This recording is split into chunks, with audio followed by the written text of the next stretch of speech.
नाजरीन, आज की इस वीडियो में हम बात करेंगे कि अगर बहार या मकई की लेट अक़साम काश्त कर ली जाए तो ये ज़्यादा फ़ायदेमंद साबित होगी या हमें अगेती कपास लगा लेनी चाहिए।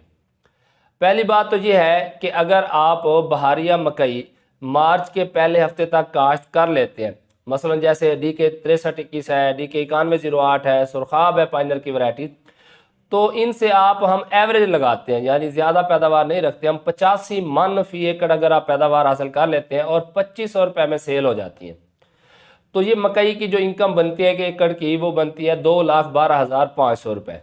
और अगर आप अगेती कॉटन लगा लेते हैं, मार्च के पहले हफ्ते तक इस बहारिया कपास की बुआई मुकम्मल कर लेते हैं, ट्रिपल जी नकसाम काश्त करते हैं, दीगर पैदावारी अमूर अहसन तरीके से अंजाम देते हैं और 31 जुलाई तक या अगस्त के पहले हफ्ते तक आप इसे ख़त्म कर देते हैं और इससे आप 15 मन फी एकड़ पैदावार हासिल करने में कामयाब हो जाते हैं।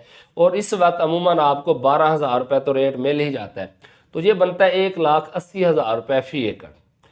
तो अब हमने इनको ज़रा कंपेयर करना है थोड़ा सा खर्चे के हवाले से। बहार या मकई का जो बीज है वो आपको मिलेगा तकरीबन 17,000 रुपये का, अगर हम DK 6321 की बात कर लें, जबकि जो कॉटन है इसका अगर आपको महंगा बीज मिल भी जाए तो 5,000 रुपये में मिल जाएगा।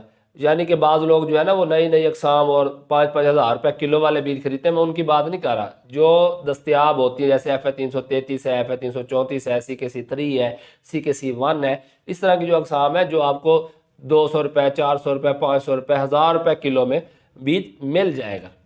अच्छा, तो इसका खर्चा हो गया 5,000 6,000 रुपये, जबकि मकई के बीज का खर्चा हो गया 17,000 रुपये। अब जो आपने ये ख़त्म कर देनी है ना 31 जुलाई तक कॉटन, तो इसमें आपको आधी बोरी SOP काफ़ी है। तो बेशक आप दूसरी सालिबल ले लें, बाद में फ्लड करते रहें, या बिजाई के बाद आधी बोरी SOP डाल दें तो काफ़ी है। तो इसका हम लगा लेते हैं, अगर 12,600 रुपये रेट जो एवरेज मैंने ली थी, तो उसमें क्या है 6,300 रुपये आधी बोरी का, जबकि उधर 12,600 रुपये खर्चा हो गया। इसके अलावा एक बोरी DAP, मैं DAP का तज़किरा इसलिए कर रहा हूँ कि ज़्यादातर लोग ये इस्तेमाल करते हैं, वरना कोई और खादे भी जो है वो आप इस्तेमाल कर सकते हैं। तो एक बोरी DAP अगर आपको मिलती है 11,000 रुपये की, तो कॉटन के लिए एक बोरी DAP काफ़ी है। मकई में आपको 1.5 से 2 बोरी डालनी पड़ती है, तो अगर हम 2 बोरी DAP का पैसे लगाएं तो ये बनता है 22,000 रुपये। तो जो है ना कॉटन, इसमें आपका मैक्सिमम 31 जुलाई तक ख़त्म करने में ज़्यादा से ज़्यादा 1.5 बैग यूरिया लग जाएगा, जबकि जो मकई है उसमें आपको 3.5 3 4 बैग यूरिया देने पड़ते हैं।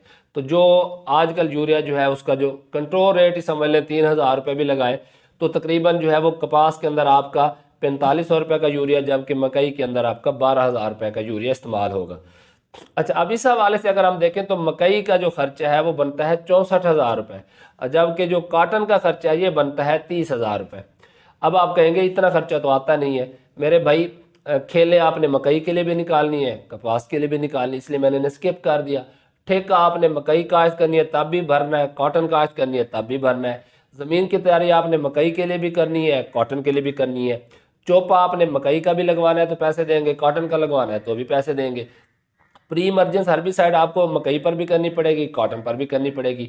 अच्छा, इसी तरह मकई में आप शूट फ्लाई, बोरर, फाल आर्मी वालों के लिए जहरों का स्प्रे करते हैं, तो इतने ही स्प्रे आपके कॉटन पर हो जाएंगे। शुरू में जो है वो थ्रिप्स वगैरह या इसके बाद डस्की कॉटन बग का इशू आ जाता है। तो इस हवाले से जो है ना मैंने इन चीज़ों को कांस्टेंट रख दिया, दोनों को आपस में क्रॉस कर दिया, क्योंकि जो आपके लवाजमात दीगर कपास पर आने हैं वही खर्चा आपका जो है वो मकई पर भी आना है। तो अगर हम देखें कि 1,80,000 में से 30,000 माइनस करें तो 1,50,000, और अगर 2,12,000 रुपये में से 64,000 रुपये माइनस करें तो 1,48,000, तो इस हिसाब से रेशो बराबर आ जाती है। तो फैसला हमने करना है अपने पिछले सालों के तजर्बात से। अगर तो आपका इलाका है मकई को सूट करता, कॉटन बहुत कम लोग लगाते हैं, फिर तो मकई लगानी चाहिए, क्योंकि अगर बारिशें ज़्यादा होती हैं, बहुत ज़्यादा पक्के वाट की ज़मीन है, तो वहाँ पर आपकी कॉटन कामयाब नहीं होगी। और अगर पानी की निकासी अच्छी है ज़मीन की तो ज़रूर काश्त करें। और ये भी है कि अगर आपके पास कॉटन का अपना घर का बीज पड़ा है, पिछले साल आपने अच्छी पैदावार ली थी, तो आपको बीज बाज़ार से नहीं लेना पड़ेगा, तो आपको एक ख़र्चा ये भी काम होता है, तो आप कॉटन लगा लें। लेकिन अगर आपके पास कॉटन का बीज नहीं है और बीज भी कोई अथेंटिक सोर्स से नहीं मिल रहा, जबकि मकई का बीज आपको अच्छे ब्रांड जो है वो मार्केट में मौजूद है वो मिल जाता है, तो फिर आप मकई काश्त कर लें।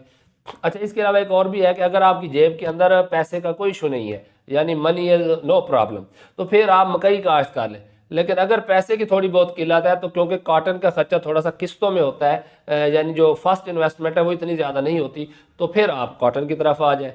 अगर आपने पिछले साल भी कॉटन काश्त की थी और अच्छी पैदावार लिया फिर तो कॉटन काश्त कर लें, लेकिन अगर आपका पिछले सालों का तजर्बे अच्छे नहीं रहे तो फिर कॉटन को रहने दें। मकई एक सेफ फसल है कि अगर आप इससे 85 मन पैदावार तो मैंने मिनिमम लगाई है, अगर आप इसमें से 100 मन पैदावार ले लेते हैं और अगर 3,000 रुपये रेट मिल जाता है तो इसमें और ज़्यादा एक्स्ट्रा बेनिफिट है। जो ट्रिपल जी नकसाम है उनमें गुलाबी का भी इशू नहीं होता, जड़ी बूटियों का भी इशू नहीं होता। जो ज़्यादा मसला बनता है वो शुरू शुरू में सकिंग पेस्ट का बनता है।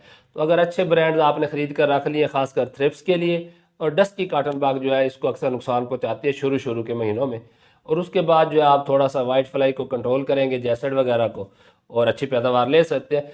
कॉटन थोड़ा सा वो लाडला बच्चा है जिसकी मुख्तलिफ जो है ना ज़रूरियात वो लाड प्यार से पूरी करनी पड़ती हैं, यानी कि कॉटन बहुत ज़्यादा निगहदाश्त मांगती है बनिस्बत मकई के।